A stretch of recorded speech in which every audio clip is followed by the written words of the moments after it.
Greetings, my name is Smaltzy Cynic, and today we're continuing our playthrough of Shadowrun Dragonfall. Now, when we last left off, we had completed the final actual tutorial mission, and now we're actually into the main hub of the game, so to speak, because now, well, we're on our own path and journey to figure this stuff out. So, we're about to check the DVDs, but first we need to talk to our crew and see what their feedback was on the last mission. Also, something I did because, you know, we changed sceneries from one place to another, I updated the portrait to reflect that. So, yeah, not too snazzy if I say so myself. Now, I probably should at least get my range combat up to 4. Because at least then I can use Overwatch. I'm not quite... I feel kind of confident in my Decker capabilities right now. So let's get my SMG up. Maybe that will improve my capabilities and I won't suck at it. Okay, aim shot. That will be helpful. Thank you. Alright, so we already chat with Blitz, and he told us a little bit about himself and how he got into that mess. Oh, hey there, Dante. You look down to see a pair of bright eyes set into a scruffy face looking back at you. Monica's old dog. Looking down at those brown eyes, you see intelligence and sadness. On some instinctive level, he must know that his master is gone. He lets out a small whine, then rubs his head against your leg.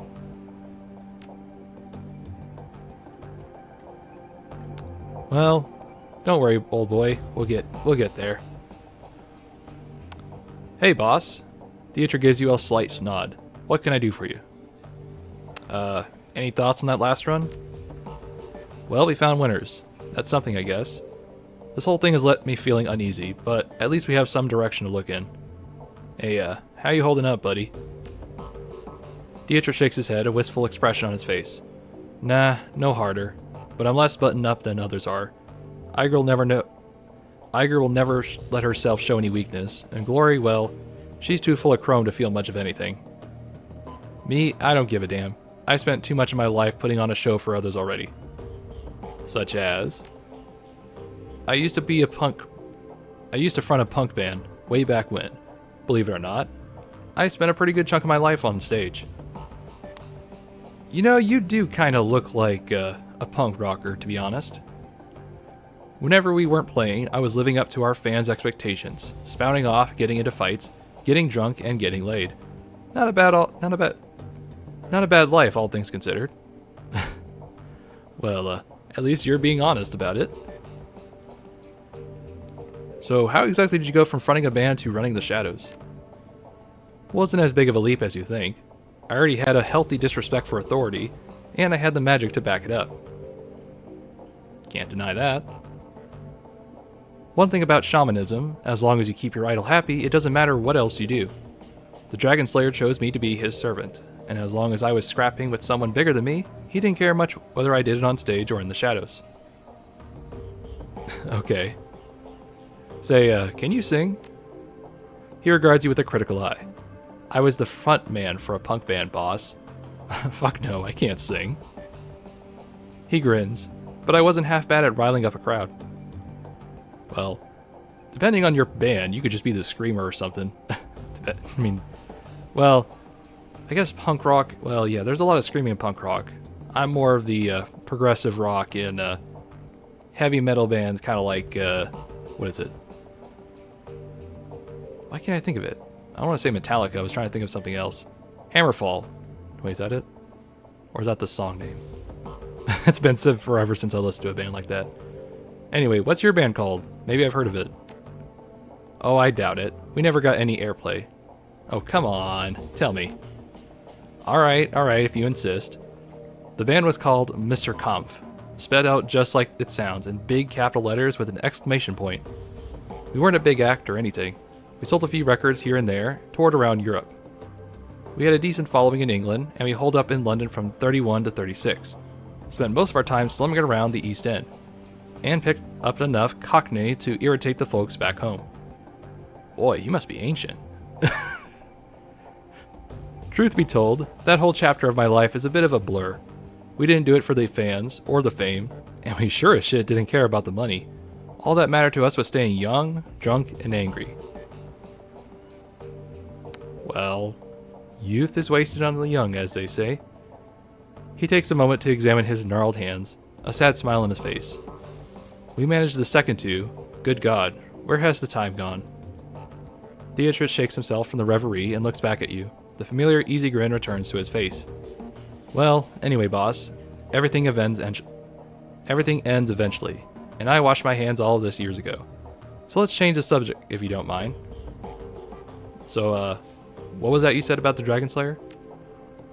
Not much to tell. He chose me when I was just a kid. I could always feel him in my heart, goading me to laugh harder, hit harder, get rowdier than the rest. Of course, my family didn't understand, but the hell with them, I thought. I knew that I was destined for greater things. So I listened to him, and I cracked the skulls of a lot of bad people. He saw this and was pleased, and rewarded me with magic. And I've used that magic to crack bigger, thicker skulls, and so on. It's a simple life, but a good one. Well,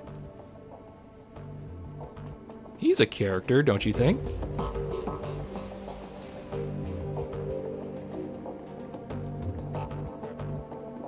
Okay, any new messages on here? Nope. Okay.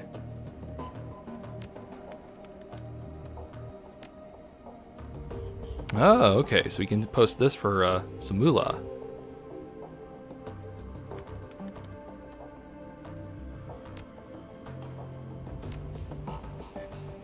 Alright, so let's check in on Iger. Maybe things have settled down quite a bit.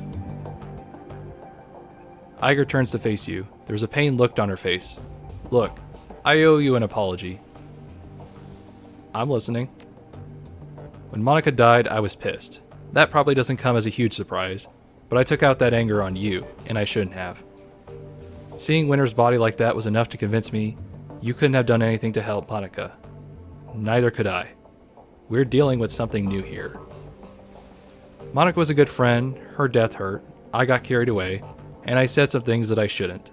I want to apologize for that. Her body relaxes, she begins to turn away. Anyway, that's all I wanted to say. Well, I do have a few things to say myself. She stops and turns to face you. You can see the wariness behind her eyes. Go ahead, nobody's stopping you.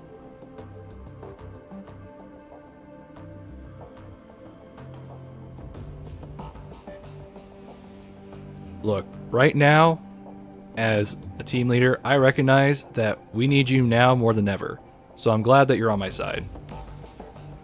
She raises a hand to stop you. The expression on her face has gone from cautious to annoyed. Cut the bullshit, fearless leader. I don't respond well to flattery. Okay, forget it then. Yeah, I will. She shakes her head in disgust. You should go.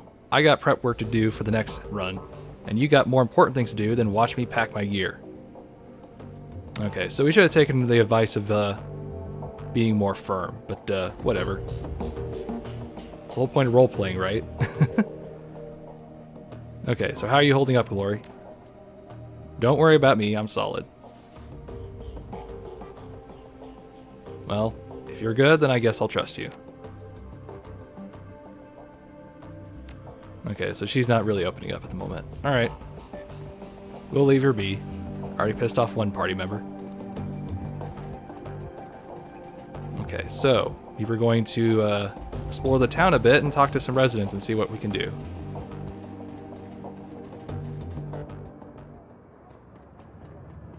Okay, so that's where I'm going to do the main mission, so let's see what we can do else around here. Hello, Mindfront. What can I do for you? Say anything new about your organization? Yes, of course. Please go on. Oh, that didn't work. Okay, so da-da-da-da. Okay. Da-da-da-da.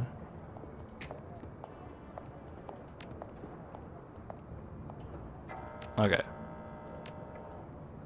So we'll keep funneling this stuff right now. See where it goes. I think you get like extra karma points or something to kind of make up for the trouble, but it's worth it. The The old troll putters about, his artificial joints complaining wildly. He seems heavier today than when you first met, and he takes your approach as reason to seat himself and rest. I understand they put you in charge of Monica's little outfit. It looks like we're both carrying heavy burdens. Huh, I suppose so. We'll see what gives out first. Your will or my plastic knees. Do you need something from me? Hey, how are the people around here handling the loss of Monica? I think most are still in shock, but just you wait, that'll pass, and then the panic sets in. Few folks have of any real discipline around here. Monica kept them calm by keeping them safe. Now that she's gone, they're going to start realizing what a heap of misery this blasted city can be. And what about you? How are you feeling? Exhausted by the prospect of change. Damned F state. Really doesn't matter that much to me, but to the rest it's going to be a different story. Monica kept this place in one piece. She read the flux like a bird reads the wind or a fish reads the current. Without her, there's no telling what's going to happen. Anything else? Say, I'd like to hear a little more about you.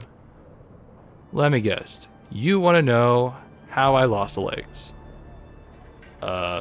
If you're offering. Might as well hear from me than one of the addled brain able... Oh, addled... Okay, so I thought it was like able, never mind. Addled kids running about. I lost the legs during the first Euro War, if you must know, in a bombing. Now, you need something else from me? Nope. Okay, well, he's going to open up maybe a little bit later. Oh, Simi, how are you doing? The girl with a chip in her head stands with her eyes closed, rocking back and forth. She looks so frail that a light breeze might knock her over, but she somehow stays on her feet. Whether by coincidence or some kind of preternatural junkie awareness, she opens her eyes when you come near. I know you. I'm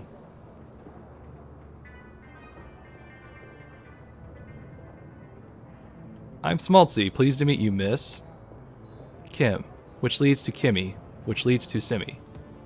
Simi Kim is what most people call me. They think I don't know why, but I do. Monica explained. So, what have you been up to? The girl absently fingers the chip check in her temple. I wanted to escape with the children, and the captain... Wait. Okay, so I thought this was like the same conversation again. Never mind. I was talking about... Okay,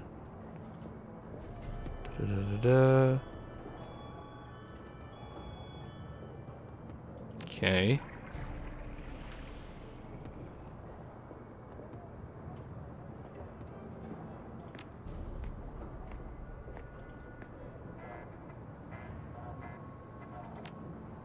Okay.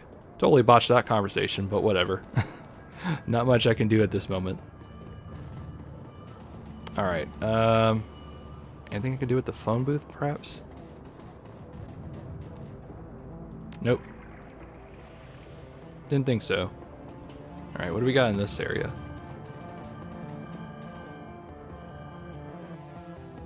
Oh, what do we have here? Lucky Strife. Or Strike. A young woman stands at the bar smoking a cigarette. You've seen her before. Lucky Strike, one of the mercenaries from Monica's files. A plume of blue-gray smoke fills the corner of her mouth as she turns her attention to you. Hey. The distinctive circuit pattern tattoos that line her face shimmer and pulse with light. Do you need something? I don't believe we've met. Yeah, I know who you are. She takes a drag on her cigarette.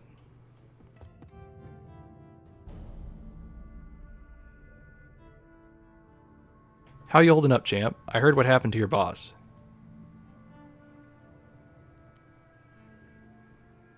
It happens. Running the shadows is a dangerous line of work, of course. She smirks and let the smoke escape from the corner of her mouth. Don't I know it? So, you need something, or are you just going to stand there staring? Say, did you know her? I met her a couple of times. She seemed nice enough. She takes another drag on her cigarette. But I mostly knew her by reputation. You can't live in this Kais, I don't know how to pronounce it, without hearing of the queen of the Kruezbasar. Yeah. She paused, then slowly lets the smoke escape through her nostrils. Can't say that I was a fan.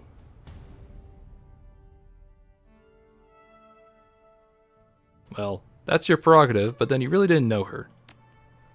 That's true, but I do have eyes, and if I can't see what's been happening to Kruezbasar since she's got geeked. The whole place is falling apart, isn't it? And why do you think that is?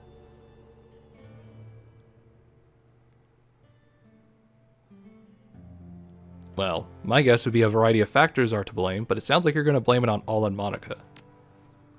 Ooh, touche. Alright, let's assume that there are a bunch of different things going on. That doesn't change the fact that the illustrious Frau Schaefer made herself into a leader here. And guess what? In an anarchist system, there aren't supposed to be any leaders. Lucky Strike taps out the cigarette and leans forward to you, a predatory grin on her face. You and your friends, you follow Monica too. Obeyed her orders without question, right? Not without questions, there were debates. And at the end of those debates, Monica would put her foot down and you would wind up doing whatever she said, right? She smirks at you. Don't bother answering. It was a rhetorical question. For such a rabid anarchist, your friend seems awfully comfortable being in power. Kind of a contradiction in terms, don't you think?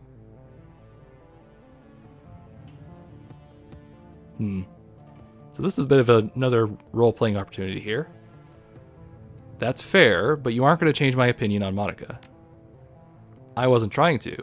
It's a remarkable thing about living in a free society. We're all allowed to have different opinions. She shrugs. But don't take it too personally. I'm sure that you wouldn't like my friends either. Oh, one last thing. I can't stop you from stepping into Phil Schaefer's shoes. You're already doing it, making all those same moves that she did. But a word of advice, though. Don't take on too much yourself. Spread the responsibility around. Well, that's good of you to care. I don't, but in a place like this, stacking too much power on one person is dangerous.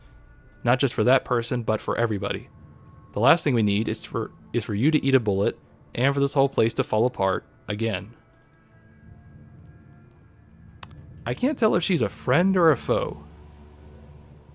But, yeah. I guess maybe we'll see her in the future? Not sure I want to run into her again, but we'll see.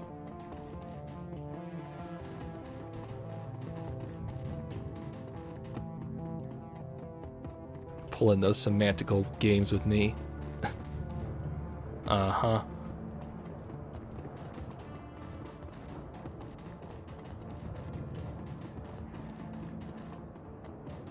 Now, last time we were here, the doctor was on a call. Maybe there's something new we can do.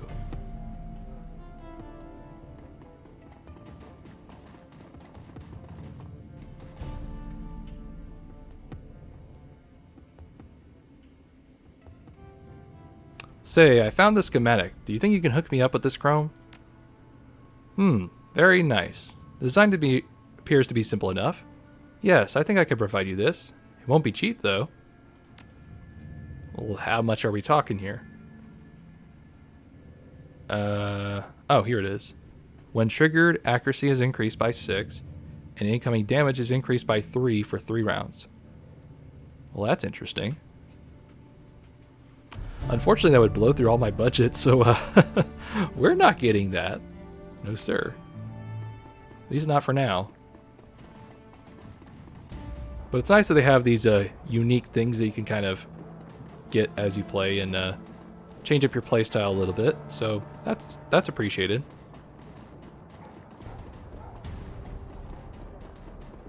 Alright, you got any good firepower for me, buddy? Yeah, I need some weapons. So, I could sell that stuff, or I can give it to my... I think I can give it to my crew. We'll see. But, anything new for me? I can get the SMG. Or I can keep the one I have so far.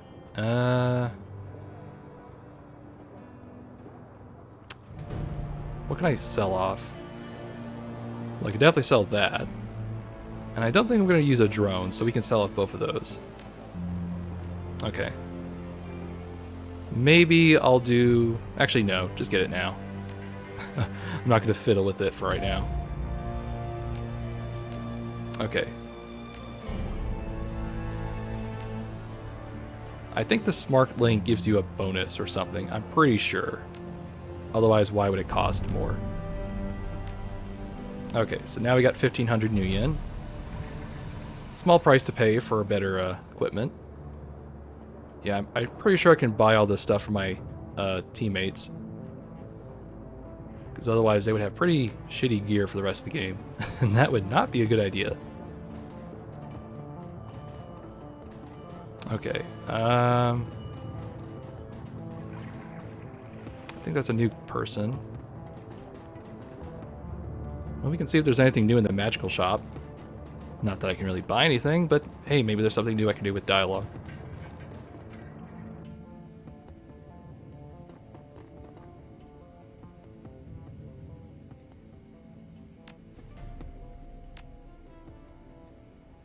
Nope, never mind. Okay, anything new from him?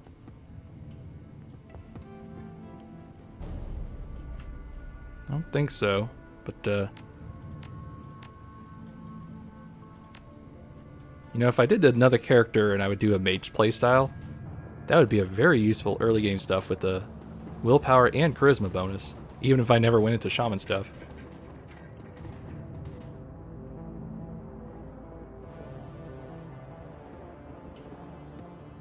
Oh, hey, what's up, girl from the cafe? Hey, remember me? Name's Kami. Are you looking for something? Is there anything I should be looking for? Volunteering information? That's bad for information. That's bad for business. Unless Atlug wants me to tell you something, but that's rare.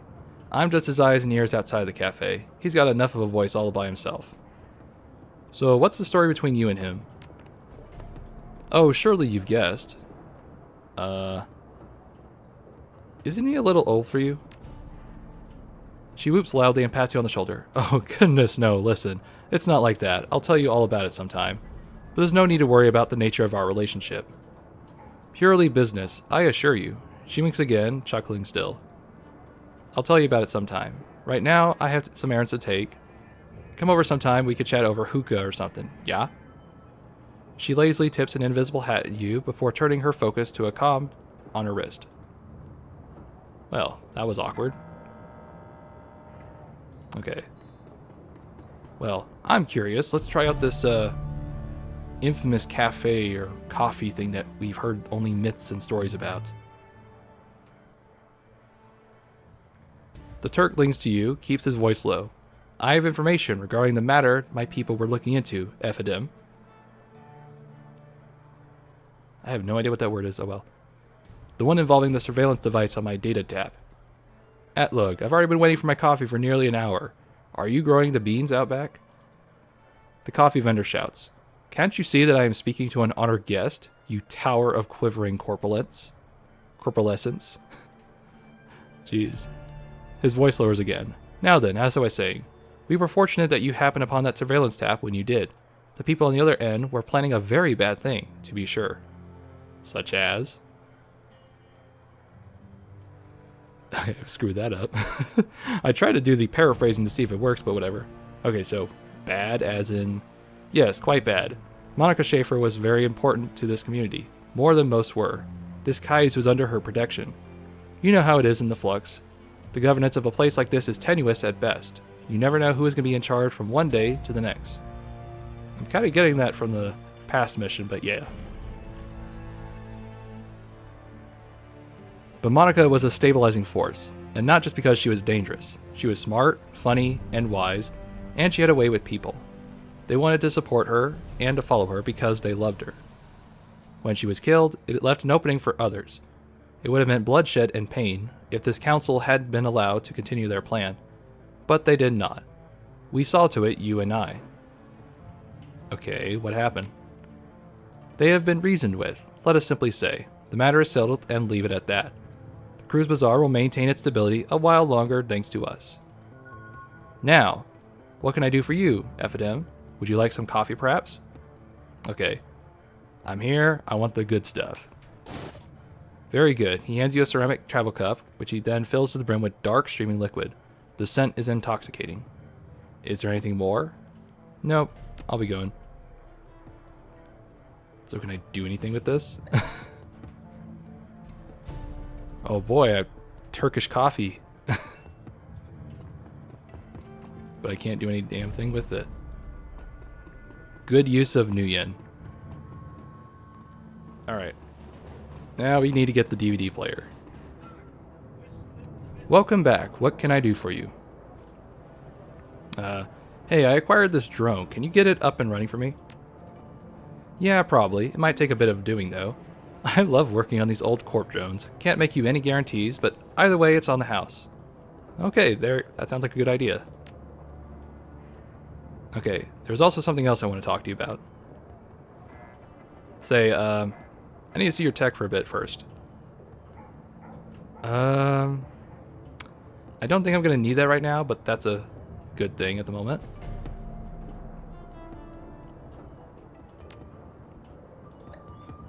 Okay, so right now I have 2 programs. Okay, just want to know. And I can have 3, so I might as well get 1 more for right now.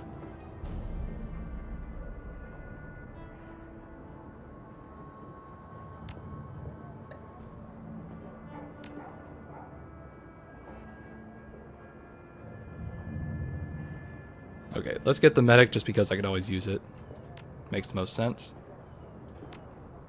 Alright. Let's see, what was it?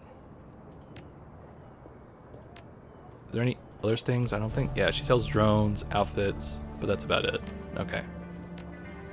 Oh, these are consumables. Okay, so I'll keep that in mind when I use it in the future. Alright. I'm looking for a DVD. I don't know what the RW stands for. Really? That's some old tech. Very old. Just a moment, I will be back. She turns to rummage through a bin of obsolete components at the back of her stall. Ah yes, here we are. The dwarf wrestles a mid-sized flat-screen display out of the bin. This display has been old enough hookups to connect to a DVD player. RCA, you know. Real vintage stuff. The player itself, though, this I do not have. You may try your luck down at the junkyard. There's a scavenger there, a primitive man with a crude disposition. If anyone here in the Kruezbasar can help you find your DVD player, he can. But he will certainly attempt to overcharge you for it. He takes a deep breath and smiles up to you. But, you're not here to gossip, are you? Shall we conclude our business? I could give you the display for, say, 200 new yen. Paul said to put it to his account. Ah, very well. I will have it packaged up and delivered to him right away. Best of luck of finding your DVD reader. I wish you well. Back to the bygone era of DVDs. What a travesty of a time we're living in. Oh, I'm having too much fun here.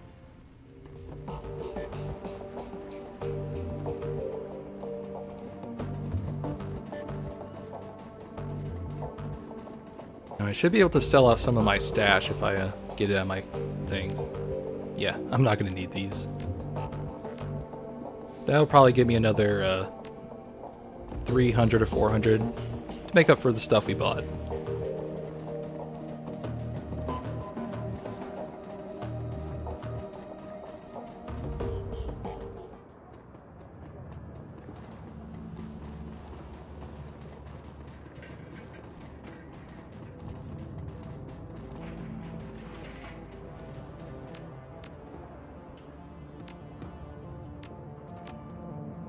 Okay, 100's more than enough right now.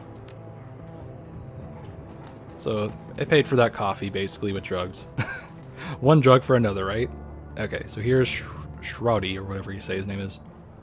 Hey, you look familiar. Haven't I seen you in Seattle? A stout old man looks up from whatever old tech he's tinkering with to squint at you through thick, old-fashioned glasses. He pushes them up with an old stained figure as he straightens up to nod to you. He speaks with a gruff but well-meaning tone, heavily accented with a German tonality. Guten Tag. What can I do for you? Malit tells me you're the man to speak about a DVD. That little shrew sent you my way, huh? Shroudy's smiles broadens. Will wonders never cease. Well, introductions are in order, I suppose. Shroudy Butchman at your service. The man raises a grimy hand in salute. Need something salvaged? Old components? Wirklich? I'm indeed your man. Okay, good. But how about that DVD player? Well, let's see. I think I got something that will work for you. Shorty rummages through the junk heaped on the table behind him. A few seconds later, he snatches up a battered plastic lozenge shape from the pile. Ah, here you go. An old Korean player that I dug up last week. 2010 model. A real beaut. Shorty's smile broadens, and he gives you a conspiratorial wink. I fixed her up and got her running, but without any discs to read. I've mostly been using her as a paperweight. Oh, it'd be funny if it was like a PlayStation 2 or something like that. Oh dear. Okay, so it sounds like what I'm looking for. How much do you want? He glances back, a rueful expression on his face. Well, I'll admit I'm loath to part with her. There are plenty of folks out there who would really appreciate an old player such as this, and I don't know what your intentions are for it. Yeah, I hear you, salesman. I suppose, given the trouble I'm putting her back together, that I'd be willing to part with her for, say... His eyes darted over your gear, a calculated expression on his face. 500 new yen. Okay. Are you kidding? I could buy a new Trivid player for that. Yeah, but you can get one of those anywhere. You ain't gonna find another one of these soon. But it's not like I get offers to buy these every day, so I'll cut you a deal. How's 350 sound? Okay, that's better. Half that, and you got yourself a deal. I'm not over fond of your tone, but it's not every day I even get asked to sell one of my projects. That'll be 175 new yen, if you please. You know what? That's a better deal. Shorty gingerly picks up the ancient device from the table and presses it into your hands. The plastic is scruffed and worn, and it rattles a bit when you move it. Give her some good use for me, okay? Pleasure doing business. 500 new yen. Okay. All suspension, all that suspension is building up to this moment, so let's see what we got. It seems that Amsel has assembled a team in your absence. They stand in a group around the old display that you had Malit deliver. On their faces you can see excitement and apprehension, curiosity and dread. Hey, do you have... Smaltzy, have you procured a DVD reader? Yep, it's right here. Good, this should only take a moment. Amsel disappears behind the ancient display. After a few minutes of fiddling with its battered inputs, he reappears and a satisfied look is on his face. Everything appears to be functional. The disc should be over there ready to play. Well, don't keep us in any more suspense. Start the damn thing already. Okay, Smaltzy went through the trouble of fetching everything. Let him do the honors. Amsel steps back, clearing a path for you to access the antique machine. You know, it's just a machine. You don't need my grace to turn it on, but whatever. A soft whirring sound fills the airs as the ancient DVD player spins the disc to top speed. Okay. The scratch LCD display comes to life and a menu fills the screen. Oh god, this is so mid-2000s. The screen goes black, a cheerful digital chiming sound spills out of the display speakers. A crackle of static fills the air, coupled with the shrill electronic whine. After a few moments, the display goes live and a disheveled-looking man appears on the screen. His eyes glimmer with excitement. The timestamp is 2034, 9:15. Hermie, I think we found her. After all this time. Forswinge. I knew she wasn't dead. His speech is jittery. You can hear the urgency in his voice. She survived the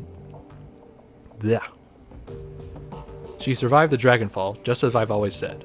I knew it, and I was right. The screen explodes into static, and the electronic whine in the background sharpens into a needle-like pulse of high-pitched sound.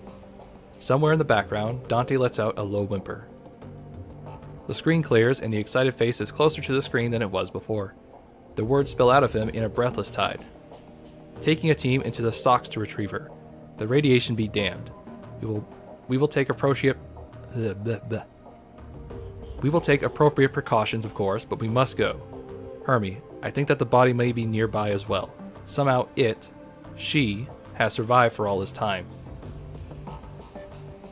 The screen explodes again into static and then clears. May not be back for some time. Look after Mom for me, okay? I worry about her. And Hermie, stay out there. Stay safe out there. I know that things are heating up in Berlin, and I know you. Student protests, civil uprising. You'll be in the middle of it, I'm sure. Just stay safe, alright? And I'll do my best to do the same. I don't know what's going to happen when I step into the socks, but I know one thing. If the Firewing is still a danger, I will put an end to her, once and for all. Boy. First the Seattle one was a little too on the nose. Now it's just getting a little too uncomfortable to talk about. But whatever, we'll just push on. The display goes black, and the background wine fades away. A moment later, you find yourself back at the menu. Okay, so now it's Green Winters. Okay, so 2053, so that's quite a bit of a jump. I found the message Adrian left me, all those years ago. Got it cleaned up as best as I could. It's strange hearing his voice again. He pauses to take another long pull on the bottle. He pauses to take a long pull on the bottle. It's good to hear him, even if he did insist on calling me Hermie. Dr. Adrian Vauclair, the hero of the people, the Dragon Slayer, my brother. He grimaces and rubs his eyes. It's hard to believe it's almost been 20 years.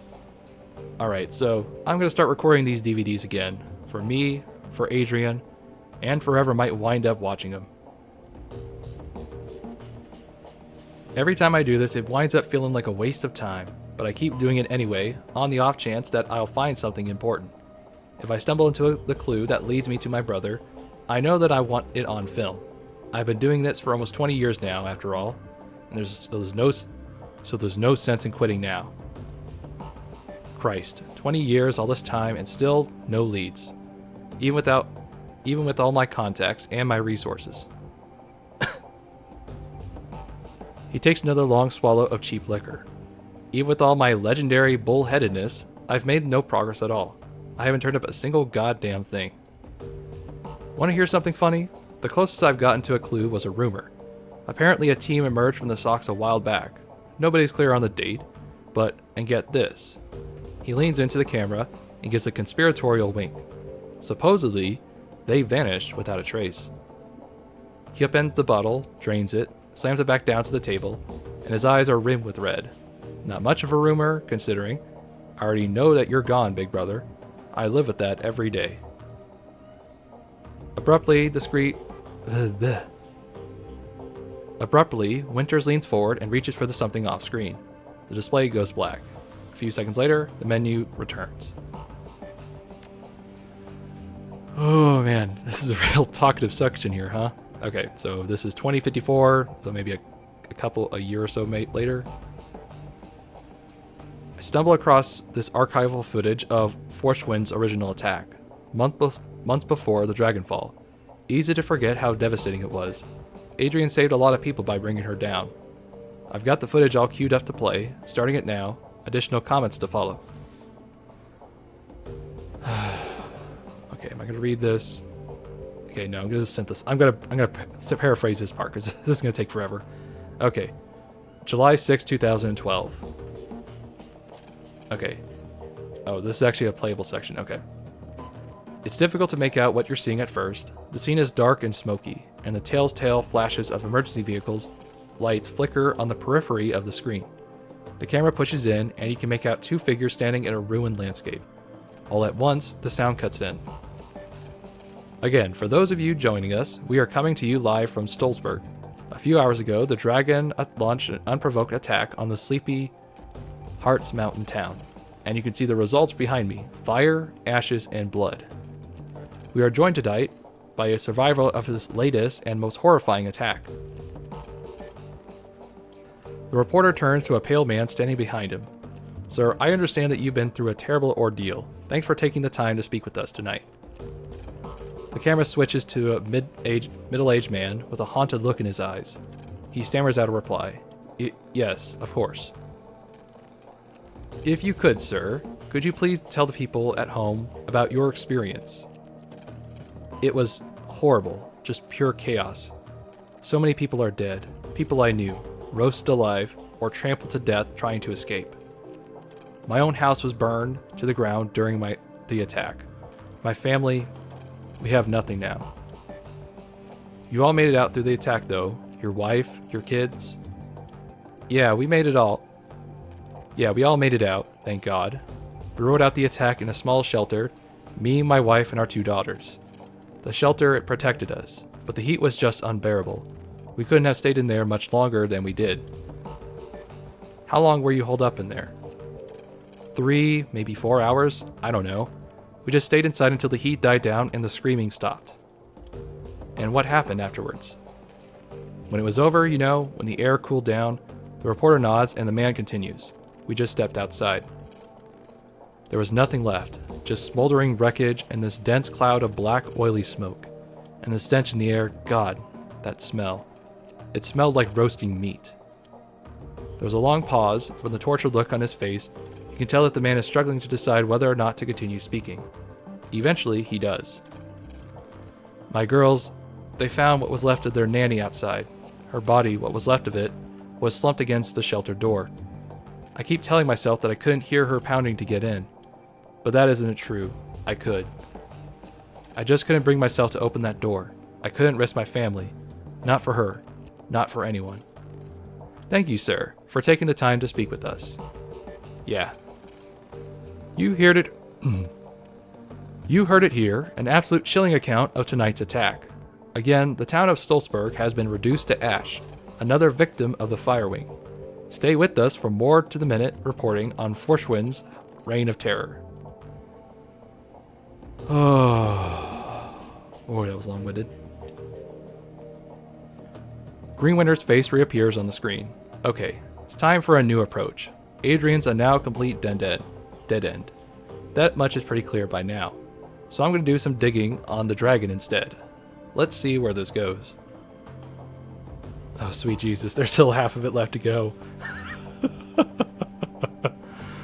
Oh, man. I need a break. Okay, now let's try it. Track 4. The DVD player wins up. Okay, so 2054.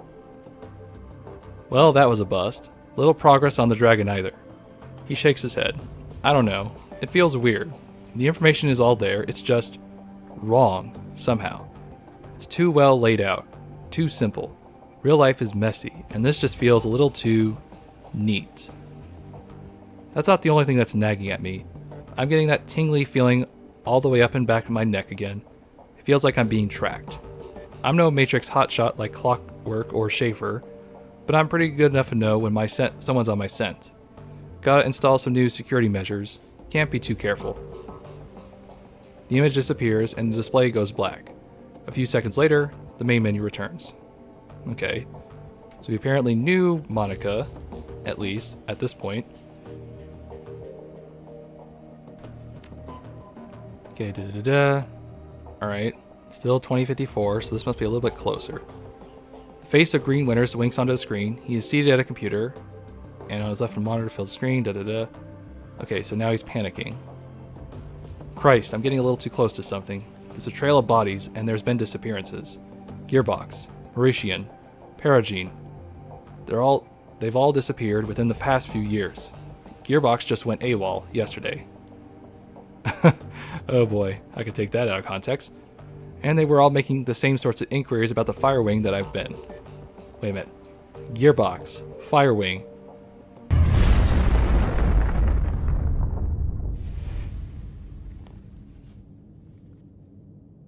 Sir.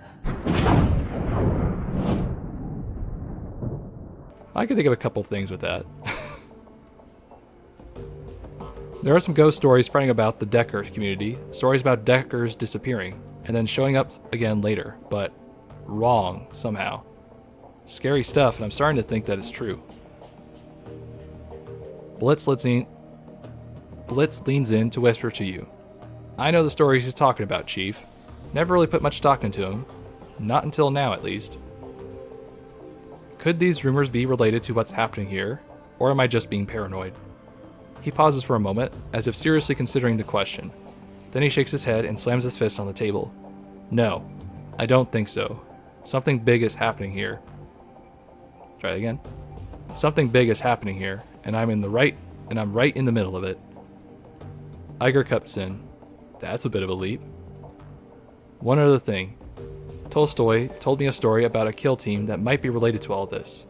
Apparently a decker named Heliborn posted a theory about the dragon to the Shadowland BBS about 5 years ago. About an hour later, a mil-spec team showed up in the meat space and cooked her entire apartment, with her in it.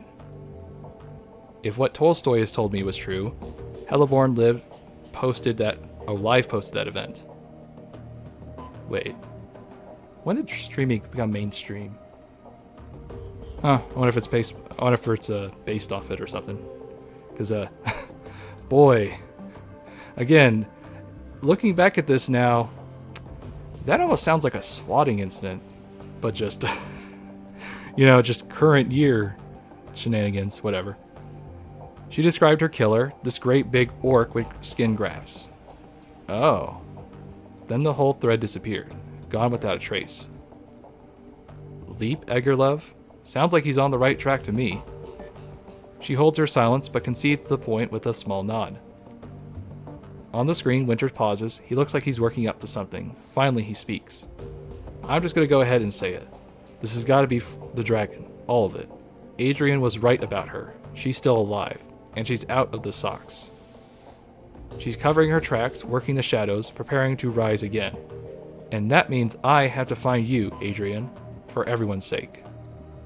Thankfully, I've got a lead. For the first time in 2 decades, I've got a goddamn solid lead. I've backtraced it all to the Matrix nodes that Heliborn was looking into, back before she got cooked. Whoever's been purging the Matrix didn't think about that, and I found out that she's turned up. Winter stabs a few keys on his keyboard, and an image expands to fill the screen of his monitor. A satellite photo of a rural. I hate that word. Every time that word pops up, I always hate it. Okay. Photo of a landscape annotated with GPS data. A set of map coordinates. So now I've got a target, a place to start digging. The Harfield Manor, conveniently located in an isolated stretch of courtyard, countryside, miles away from prying eyes. Matrix records indicate that some sort of data vault exists beneath the estate, so that's what I need to get into. And this is where we came in. As if on cue, a familiar image winks into the monitor, Winter's left. Wait, to Winter's left, Monica. Oh, okay. I think I'm going to tap Schaefer for this job. She's got the skills to bypass whatever security they're running out there, and she's gullible enough to take the job in the first place. I'll feed her some line about the flux state security, and she'll eat it up with a spoon. I warned her. Ansel's voice is choked with rage. I freaking warned her. On the display, Winter's mouth parts into a broad grin. Time to put plans into motion. By this time tomorrow night, I should have that information that I need. And on the off chance that Schaefer gets taken out, well, that tells me something too. Can't make an omelet and all that. Until then. Well, now we know exactly what happened at the beginning. So, whereas you had to wait until the very end for the kind of conspiracy to kind of wrap all the threads that we're building up to, here it's kind of all thrown out at the very beginning, which is kind of cool. A bit of an inverse of what happened before. But anyways, let's play the final track. When you play the 6th track, a small window appears. You recognize the scene. You're looking at the tattered drapes of the wallpaper room. Okay, so this was probably like a couple days ago. Alright, so the blur of motion and the haggard form of Green Winters lumbers into frame. My suspicions are confirmed. Schaefer's dead. Christ. Winters reaches a shaking hand off camera. A moment later, it returns clutching a cheap plastic drinking glass. He gulps something down, wipes his mouth with the back of his hand, and takes a deep breath. Okay. Back up. Slow down. Start from the beginning. He closes his eyes and makes a visible effort to calm himself. When he speaks again, his voice is steady. Got the call from my contact in the Kruezbasar. Schaefer killed on the estate run. Matrix security at the estate cooked her brain. Considering Schaefer's skill and experience, on-site IC must have been extreme, even by Berlin standards. Security of that kind costs money. Real money. Given the evidence uncovered so far, corporate involvement is unlikely. The connection to the Fire Wing is too strong. So let's come out and say it. The dragon is what we're dealing with here. And the smart money says that she's coming for me next. Well, I won't go down without a fight. I still got my contacts and my connections. And the flux state can be a hell of a weapon for the man who knows how to manipulate it. He takes another long pull from the glass, grimaces, and swallow. Time for me to make my play.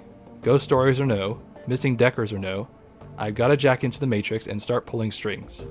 The countermeasures that I installed earlier should be more than enough to keep me safe for the 20 minutes I'll be in there. We're almost there. Winters drains the rest of his glass, then tosses it back over his shoulder. A moment later, you hear the dull cluttering of hard plastic on the linoleum. Schaefer's death was tragic. She was a staunch supporter of the F state, but still, all things considered. Winters fishes for something off-screen.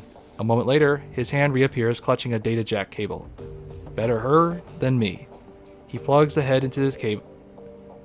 cable into his head, and the screen scuts to static. Well,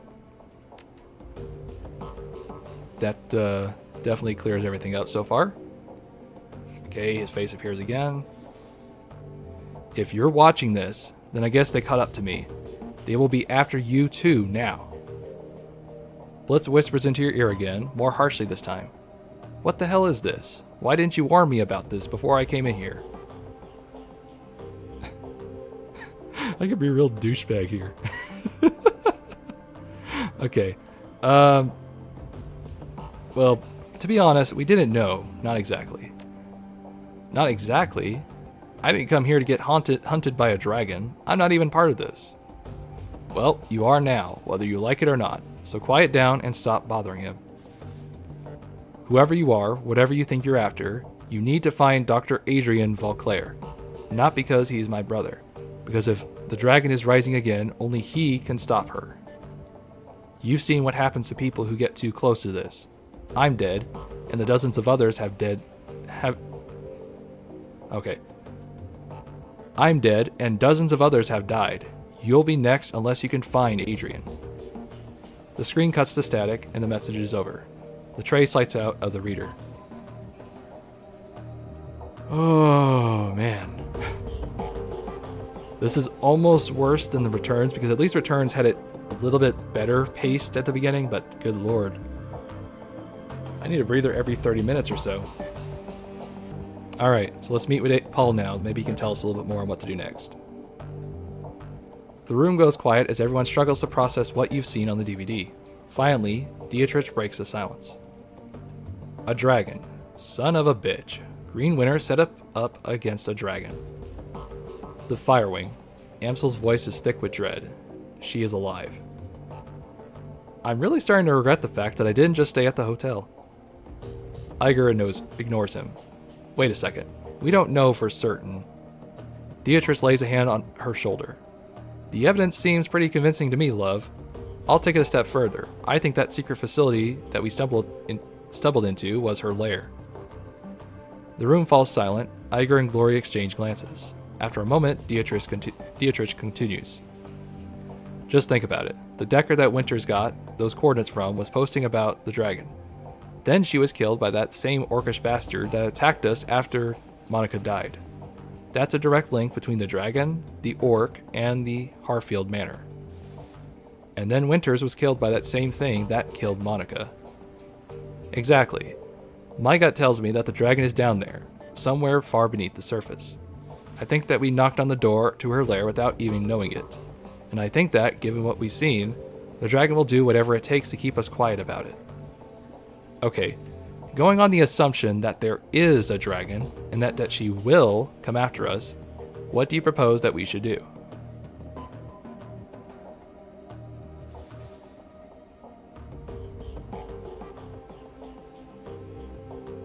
Well, right now, I don't see any other better advice than finding Vauclair. Yes, he's right. Finding Dr. Vauclair should be our priority. If we're going up against a dragon, we need to find ourselves a dragon slayer. Winter spent 23 years searching for Vauclair, and I got him nowhere. How do you propose that we find him? With the help of an information broker. Let me guess. Back to the coffee shop? For this, no. Well, While Herr Baraskazi is very capable, a task of this magnitude is beyond him. We need to make contact with the premier information broker in Berlin. We need to talk to Alice. Blitz scoffs at Amsel. Alice? Best of luck there, mate. And I hope that you're rich. Amsel raises an eyebrow. For this, rich enough, even if only just. Who's this Alice? A most prominent figure in Berlin's shadow community. Germans, why do you have, like, I don't even know how many characters it's like 20 letters? Jesus. Why do you need words this long? Just chop it down. Oh dear. Ex Schock one Writer. If I did that on my first try, I'm just gonna go with it. She provides information retrieval services for the F state. Amsel turns to the computer console behind him and runs his fingers over a virtual keyboard. The machine begins to hum. If Winters was right, if Vauclair is still alive, she can help us find him. Okay. The console spits out a stack of black plastic. Amsel plucks it from the computer and hands it to you. Here. Your key to speak with Alice. A cred stick? Amsel nods. An encoded cred stick. Yes. 10,000 new yen. Alice would not show her face for less. This represents the last of my personal savings. Make this meeting count. Boy. That's a bit of a incentive. Okay. So where do I need to go? Take the U-Bahn to the Altstadt Spandu. Germans, what is with your words? Hey, if I'm going to be, poking fun at Japan and other stuff, I am free liberty to make fun of Germans. Not that I think anyone will tell me no. I told you I was an equal opportunist. Anyway, there you will find a connecting tube that the locals refer to as the rabbit hole. You will find a method of contacting Alice there. Don't call it that in front of her, though. Word on the street is that she hates it. Of course. While you're out, I will work on acquiring new contracts for the team. Alice is the best place there. Wait, what? Alice is the best place there at what she does. Okay. And her services carry a price tag to match. Okay, so we're still on the rails of the story missions. Okay. I want to complain that this is a little too long-winded, but at the same time, I don't have to read this out loud and get out of breath. So I could read this much faster on my own and it would go a lot smoother. But I think we can agree, this is a little too much reading at the beginning. I mean, what, this is like 4 or 5 hours into it? Anyways, we need to head to the station. Alright, now we're at the rabbit hole. So let's see how far down this rabbit hole will go. An arcade machine, huh? What's over here? Oh. Hyper, of course. Well, it's a good thing you're here, dog. You get to be my backup.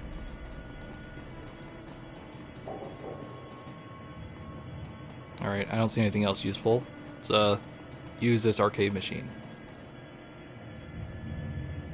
The only active console in this derelict span of the U-Bahn platform is an old arcade machine. The monitor set to the machine cabinet glows invitingly. Cheerful, pixelated graphics swirl and dance on the screen. At the base of the control panel, you find a cleverly hidden input port. The port is shrouded in black plastic and appears to be the approximate size of a typical cred stick. Internal motors grip the cred stick and pull it into the machine. It disappears into the port and the screen goes black. Moments later, a video image fills the screen. The picture is dark and grainy, a far cry from the bright, colorful sprites that previously inhabited the display. On the screen is a dimly lit office. The place looks like it was pulled straight from an old detective movie. From the Venetian blinds on the windows to the great swaths of the shadows that paint the walls black. Center stage, sitting behind a large mahogany desk, is the silhouette of an impressive-looking woman in a charcoal gray suit. The tip of a cigarette glows cherry red in the shadows. She leans forward into the light, and you catch your first glimpse of Alice. Her face is all hard planes and sculpted angles, with high cheekbones and almond eyes.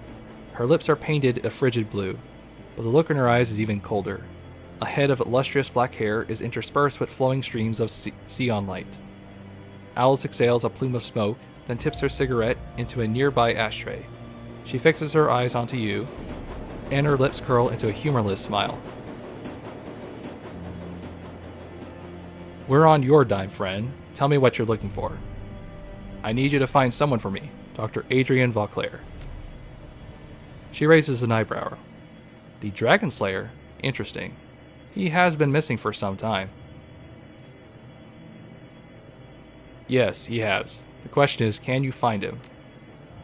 She looks at you in the eye and then the smile disappears. Her voice is all business.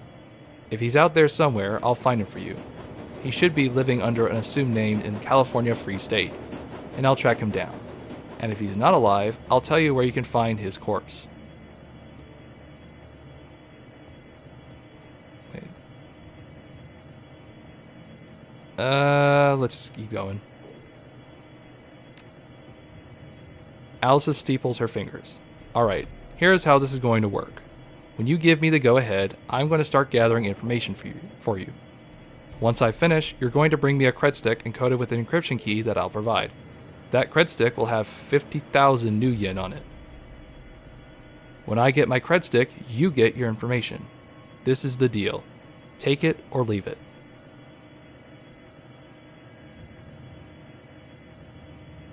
Well, price gouging, huh? For a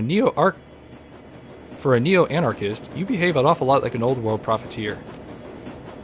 She smiles sweetly at you. I wasn't aware there was a difference between the two. In all seriousness, I'm charging you what the job is worth. Do you know how much work it takes to find a digital ghost? There's going to be wet work, breaking into government archives. Hell, I might even have to commission an expedition into the SOCs. This is a serious undertaking, friend. Now, do we have a deal or no? Alright, it's a deal. Okay, but remember, you say go and I go.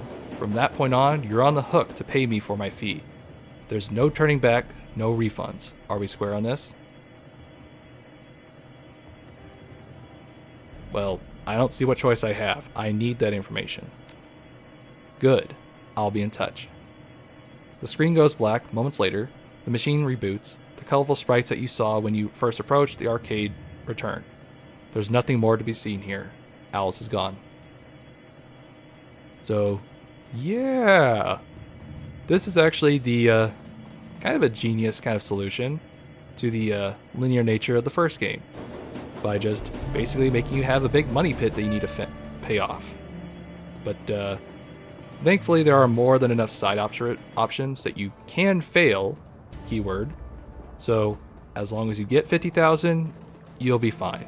And I think you have more than enough opportunities. So depending on how you handle it, it could be like a couple operations, or it could be, you know, a couple dozen.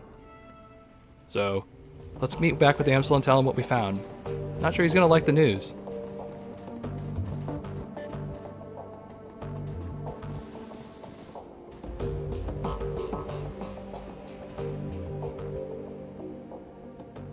Well, did you make contact with Alice?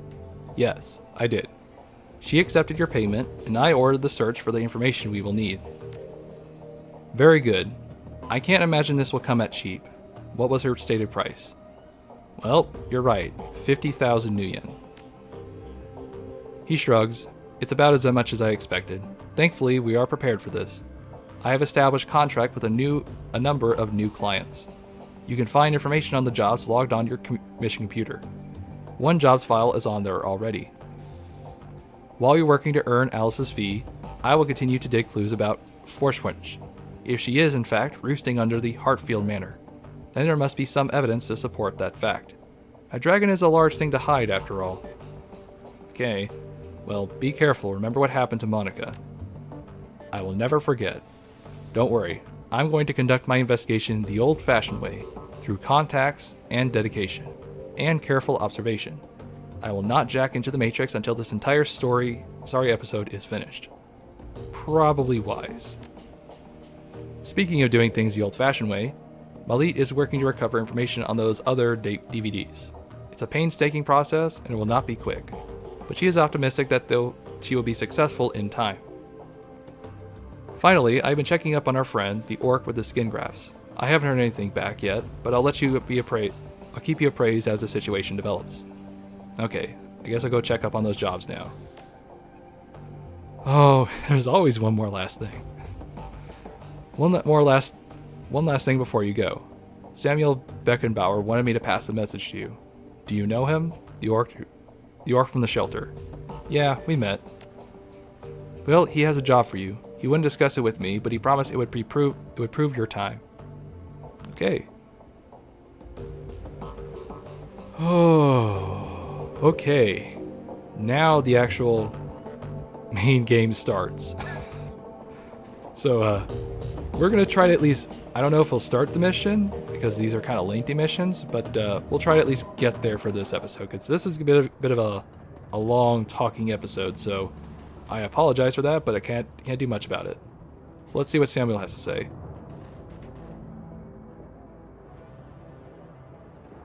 Well, I heard you want to talk about a job.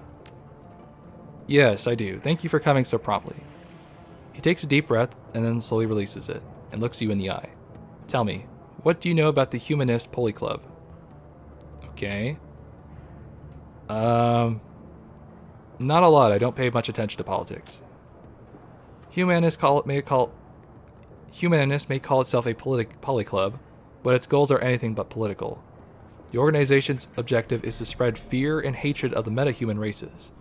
Humanists' bloody rhetoric helped to instigate the Night of Rage, which is a worldwide race riot that took the place of February of 2039. Thousands of innocent metahumans were attacked, beaten, and killed. Women and children were corralled into warehouses for protection, and then burned alive when the structures were put to torch.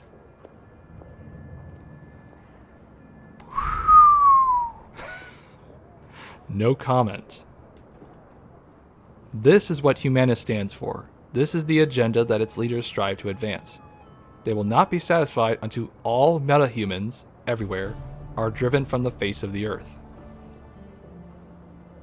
Okay. So, what does this have to do? What's this job of yours have to do with it? Yesterday, I overheard one of my assistants talking on his comm. He was yelling, clearly agitated. I questioned him, and he confided in me. What he told me made my blood run cold. Okay, so they're planning an attack of some kind? Yes, I believe so. The Berlin chapter of Humanists has arranged to acquire a large shipment of an extremely hazardous chemical. Their leader is a vicious ideologue. It goes without saying that whatever he intends to do, it won't be good for us. I want you to infiltrate the smuggling operation that is delivering the shipment. Once you arrive, you will find out what they're planning to do with the chemical and put a stop to it. Okay, wouldn't it be easier to hijack the shipment? Why not just allow it go? Why not allow it to get to the human compound? No, stopping the shipment would not stop Humanists. They would merely acquire another. For a pack of snarling racists, they are extremely well funded. Okay, so what's this gig gonna pay? I have contacted sister organizations across Berlin and taking up a collection. Between us, we have raised 22,000 new yen as payment. I trust this will be sufficient. Okay. Count me in. Excellent, I am relieved. I will make the arrangements for your meeting with the smugglers. Their leader is an elf who calls himself Maxim. Take the U-Bahn to Schottenest, and you will find him there waiting. Best of luck to you, and good hunting. Know that you are doing a great thing for the metahumans of Berlin. Your efforts will not go unrecognized. Well, now we got our first contract. Now is this drone done?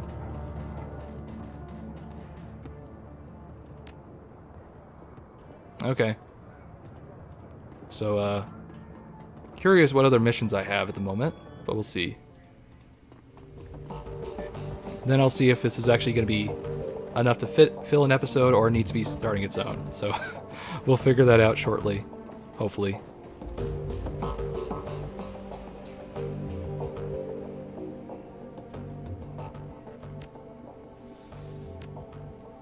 Okay, withheld. We would like to arrange a meeting between you and one of our representatives. You will find him at the cafe nearby. His name is Luca Duer. He will be expecting you. Come alone. Okay. I don't see any time stamp on that, so I think we can do both of them. Probably.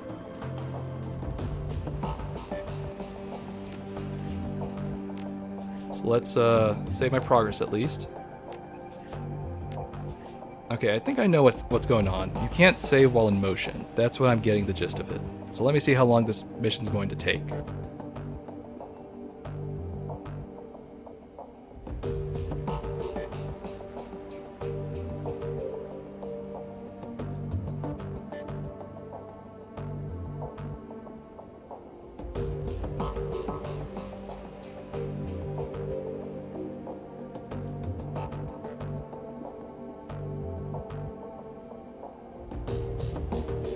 What's up, guys and gals? Welcome back to Shadowrun. Tiger does not have the movement points to do what I want.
Okay, yeah, this is going to take at least an hour to, over an hour to do, so I'm not going to do another 2-hour episode, so we're going to cut it here. So, thanks for watching. Tune in next time and we actually get something freaking done. But until then, catch you later.